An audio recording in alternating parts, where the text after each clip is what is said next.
Good evening and welcome to Poland Daily News. I'm Nicholas Richardson. The Ministry of Defence has finally signed a contract for the delivery of 96 AH-64E Apache helicopters. This means that Poland will be the second country after the United States to have these state-of-the-art machines. Unfortunately, there is still a lot to be done when it comes to strengthening Poland's security, and the pace of modernisation of the Polish army slowed down significantly after the 13th of December. We are only a few dozen hours away from the ceremonial parade on Polish Army Day, where everyone will be able to see for themselves how our army has changed over the past few years. The generational change in our armed forces began several years ago and accelerated after the Russian invasion of Ukraine. Another step in the modernisation of the armed forces is the contract signed today for the delivery of 96 state-of-the-art Apache helicopters. The logistics package, the training package, the simulators and ammunition are all included.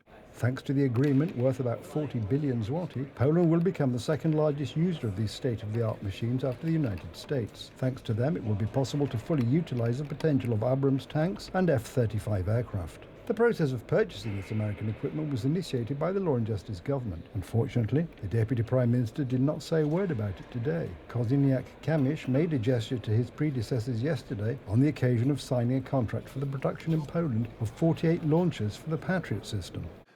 When I assumed the post of Minister of National Defence, my goal was to transform the Polish army. It can't be done in 1 year or even in one term of office, and so a certain principle of continuity must be adopted. The signing of major contracts this week may provide some optimism that not all the previous government's efforts to build the strength of the Polish army will be undone. But the former head of the Ministry of Defence is dampening the excitement.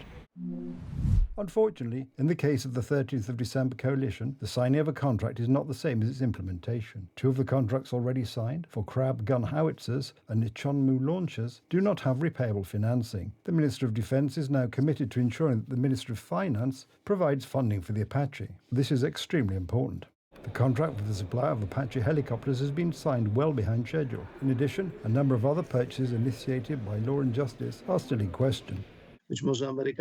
Maybe the Americans finally got mad, banged their fists on the table, and we have or will have these Apaches. It is a good thing, even though it is obviously not enough. There are many more of these contracts. I, for one, would like to hear about the production of Korean tanks in Poland, but at least we have some good news. The news about purchases from South Korea is worrying. According to unofficial information, the Polish side has rejected all Korean financing proposals. It is still unclear why the Ministry of Finance is not accepting Seoul's offer. According to the original plans, a total of 152 K9 howitzers and 288 Chonmu rocket launchers were to be delivered to the Polish army.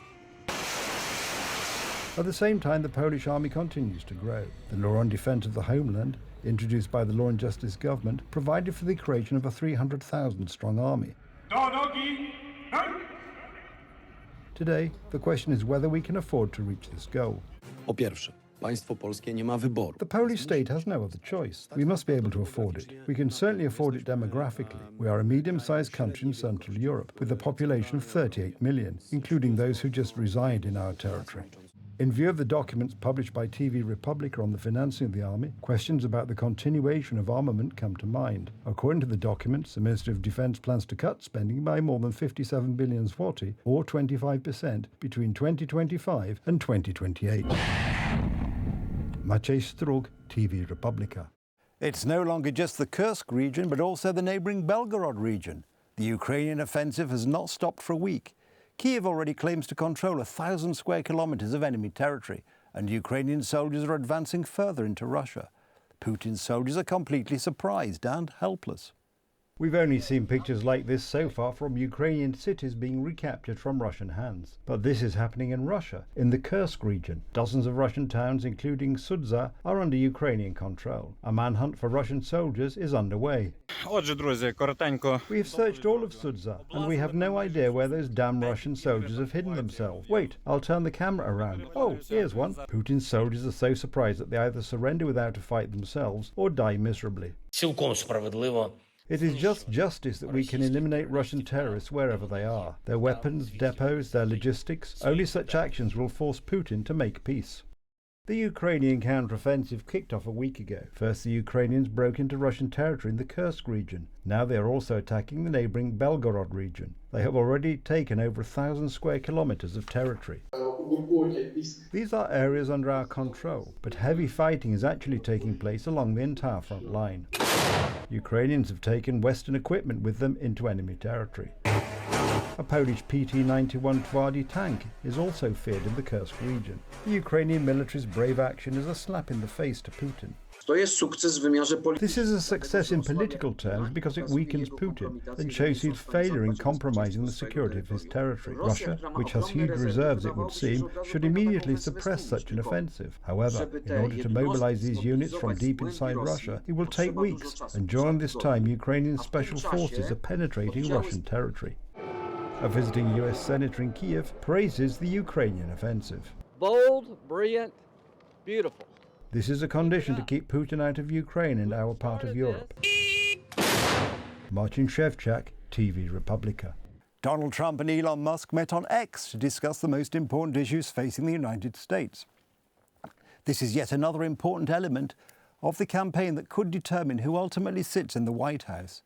Despite the attacks, both from hackers and politicians, the event was a huge success. You'll have bad moments. You gotta love what you're doing. He is fighting to return to the White House and is on track to succeed. Donald Trump also has an active account on X, formerly Twitter, after nearly 4 years, and had a long-awaited public conversation with its owner, Elon Musk. What I can tell you is this.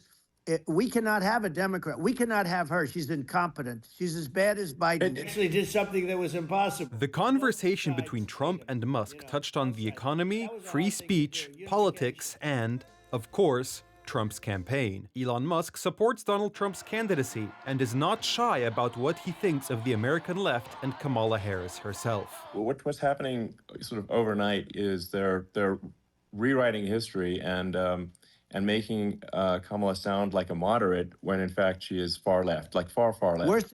The live-streamed conversation, despite a DDoS attack that delayed it and initially limited the number of viewers, garnered more than 140 million views in the first 10 hours alone, with millions more each hour. This interview, it's as if it adds energy, a breath of fresh air. It brings attention back to Trump.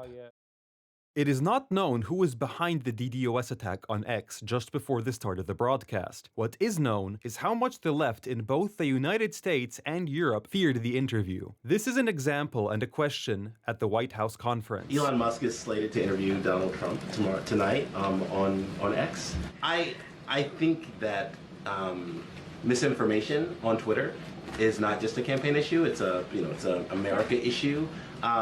What role does the White House or the president have in sort of stopping that, or stopping the spread of that, or sort of intervening in that? Some of that was about campaign misinformation, but it's a wider thing, right? And here we already have the intervention of Brussels and the European Union on the same issue, the Musk-Trump interview. Hours before the interview, an official letter was sent to Elon Musk by European Union Commissioner Thierry Breton, in which he warned of legal and financial consequences. With a large audience comes more responsibility. Since some of the content is available to EU users and is also distributed in our jurisdiction, we cannot rule out potential side effects in the EU. French Commissioner Breton, who is urging Musk not to support Trump, is simply making a gaffe. He made a mistake. The European Union and Poland will only be safe if they stay with the United States. Just how much the powers that be fear Elon Musk's platform is being demonstrated by Maduro's regime in Venezuela. There, amid mass protests after losing the election, X was blocked for 10 days. This is absurd to me, just an attempt to silence the people, the Venezuelan people. Everyone has the right to say what they think, and Maduro is trying to prevent that, which is unjust and inhuman. The Maduro regime's charges against Musk's X are inciting social unrest and promoting hatred. The European Union's accusations sound almost identical. Maximilian Maszenda, TV Republika. The biggest forest fire of the year has spread to the suburbs of Athens. Hundreds of Greeks were forced to flee. Last night, houses and cars burned and busy roads were filled with smoke and ash. The Greek government has asked European Union countries to help fight the fire. Nearly 200 fire engines and 35 planes are fighting the fire and an all too modest offer from Poland with no trucks or helicopters was rejected. Greeks are having trouble taming the fire. Due to strong winds and high temperatures, the fire is spreading quickly. The flames have reached 25 meters in height. I was driving a car. Flames appeared out of nowhere. I only saw fire and smoke. Later, I hit a pine tree. When I saw the flames, I knew I had to run and save my dogs. I left everything, money, personal belongings, everything. My house, it was completely destroyed. Even the walls collapsed. I have lived here for 35 years, and never before has a fire come so close to Athens. The situation in Attica is dramatic. In the suburbs of Athens, emergency services are trying to protect both people and their belongings. There is even a first fatality. Dozens of people have been taken to hospitals, experiencing breathing problems. Every year during the summer season, Southern Europe battles fires. Greece has asked for help to control the situation. The country needs planes, helicopters, and firefighting vehicles. Poland submitted a bid using the GFFF module designed to extinguish forest fires without vehicles. The bid was rejected. This offer has not been accepted, but this only means that firefighters are still on standby, because at any time, there may be a renewed offer of rescue assistance. Fires in the Mediterranean may also arise, and do arise anyway.